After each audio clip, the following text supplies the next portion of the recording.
দর্শক, আপনারা জানেন কি বিশ্বের সবচেয়ে বড় জঙ্গলের গহীনে আজও বেঁচে আছে এক রহস্যময় জনগোষ্ঠী, যাদের দেখা পায় না কেউ, শোনা যায় না তাদের ভাষা, তারা কথা বলে না।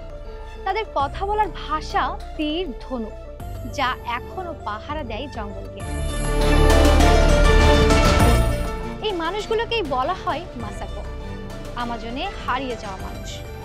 আমাজন জঙ্গলের গভীরে আছে এমন এক অন্যরকম পৃথিবী, যেখানে আধুনিক সভ্যতার আলো এখনো পৌঁছায়নি।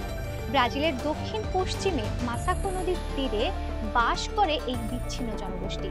তাদের কোনো শহর নেই, নেই বিদ্যুৎ, নেই বাইরের সাথে যোগাযোগ, কিন্তু আছে প্রকৃতির সাথে এক অবিচ্ছিন্ন সম্পর্ক।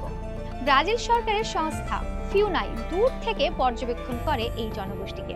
তারা সরাসরি যোগাযোগ করে না, শুধু রেখে যায় কিছু উপহার,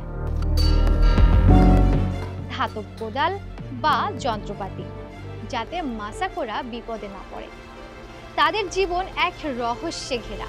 তারা মৌসুম বদলালে ঘর বদলায়, আর অপরিচিত কেউ কাছে এলেই মাটিতে পোতা গজাল জানিয়ে দেয়, এই জঙ্গল আমাদের ঘর। কিন্তু আজ এই মানুষগুলো আছে টিকে থাকার লড়াইয়ে। আমাজনের গাছ কাটা, খনি আর অবৈধ ব্যবসার আগ্রাসনে হারিয়ে যেতে বসেছে এক প্রাচীন সভ্যতার শেষ নিঃশ্বাস। তবুও মাসাকোরা এখনো আছে প্রকৃতির ছায়ায়, নিজের নিয়মে, নিজের ভাষায়, যেন পৃথিবীর শেষ অবিচ্ছিন্ন মানুষ।